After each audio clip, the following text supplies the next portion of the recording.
Welcome dear teachers and my viewers to my YouTube channel Wahid Math World. I will discuss with you mathematics fraction অর্থাৎ ভগ্নাংশ for seated 2026 conducted by CBSE Central Board of Secondary Education. I am Wahid. মই আজিৰ এই ভিডিঅ'টোত seated 2026 mathematics fraction অর্থাৎ ভগ্নাংশ channel Wahid math world আপনারা চাব ফার্স্ট কোয়েশ্চনটো কি আছে if three positive integers p q r are such that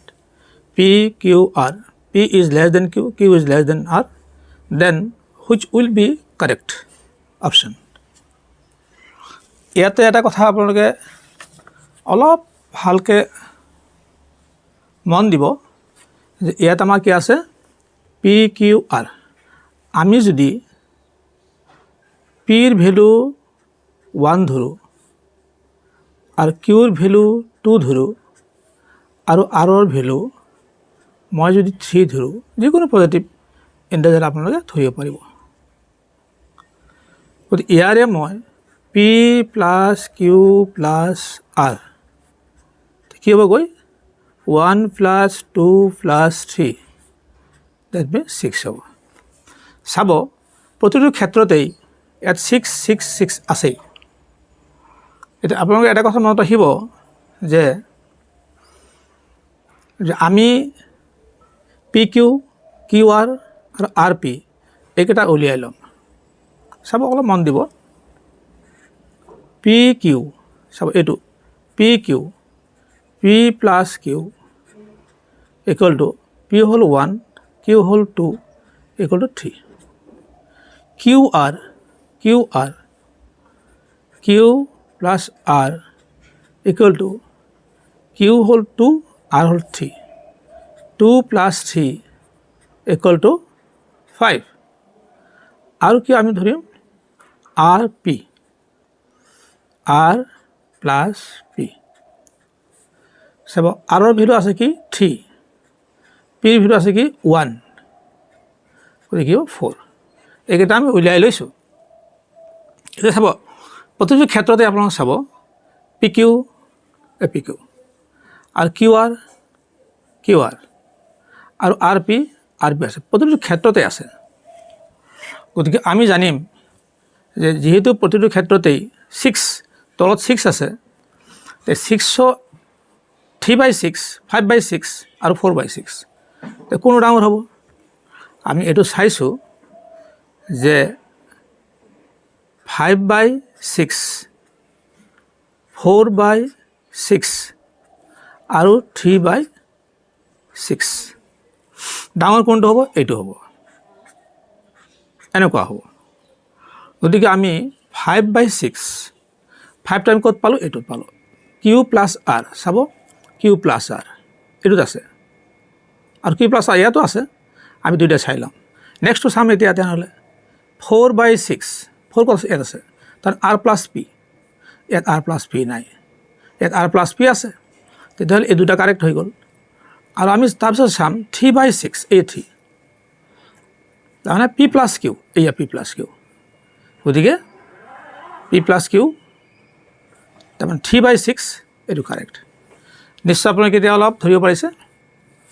clear হৈছে নিশ্চয় আপোনালোকৰ তেতিয়াহলে আমি কোনটো কাৰেক্ট দিলো এটো 3 অপশনটো কাৰেক্ট ধুনীয়া আপোনালোকে এটো ধৰিব পাৰিব যে p ৰ ভ্যালু 2 q ৰ ভ্যালু 3 r ৰ ভ্যালু 4 এনেকৈ ধৰিব পাৰিব আগতে এইবিলাক ওলাই ল'ব p plus q q plus r r plus p আগতে ওলাই লয় আপোনালোকে ঠিক হ'ব কাৰণ তলৰ প্ৰতিটো ক্ষেত্ৰতেই 6 হ'ব এয়া p plus q plus r equal to 6 গতিকে যদি হৰ যদি একা থাকে তেনে লব যিটো ডাঙৰ হ'ব সেইটোৱে ডাঙৰ গতিকে আমাৰ এটো হ'ব আনসাৰ নিশ্চয় বুজি পাইছে আপোনালোকে ক্লিয়াৰ হ'ল ইয়াৰ পিছতো চাব আপোনালোকে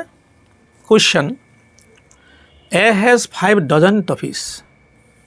he gave 1/3 of this to b big দিলে 2/5 of this is ইমান যিমান আছে টফি তাৰে 2/5 টফিজ টু চি চিক দিলে আৰু 1/12 অফ দিছ তাৰমানে toffees to D the number of toffees left with A is মানে এৰ কিমান থাকিল তিনিজনক দিলে বি চি ডি দিলে এতিয়া থাকিল কিমান আমাৰ এতিয়া চাব আপোনালোকে ধুনীয়াকৈ এইটো একদম ইজি ভেৰি ইজি এইটো মান দিব অলপমান কুৱেশ্যন নাম্বাৰ এটা আছে 1 আছিলে এইটো 2 অলপমান মন দিব এৰ টফি কিমান থাকিল চাব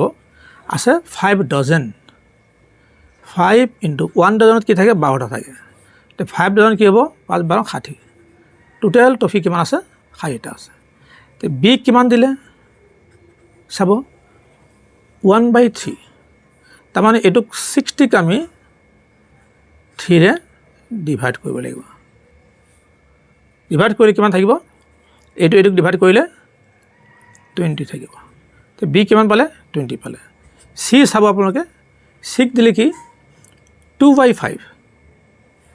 চাব 2/5 মানে এটা 60 1 আছে ঠিক আছে 2/5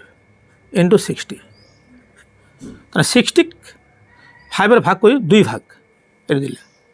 গতিকে এইটোক আমি কাটিব পাৰোঁ এবাৰ যাব 5 12 60 12 হ'ব আৰু 12 দুগুণ 24 হৈ গ'ল ডি কিমান দিলে চাব আপোনালোকে ডিক দিলে কিমান 1/12 এনেকৈ দিব পাৰি কাৰণ 60ক আমি 12ৰে ভাগ কৰি 1 ভাগ 5 12 60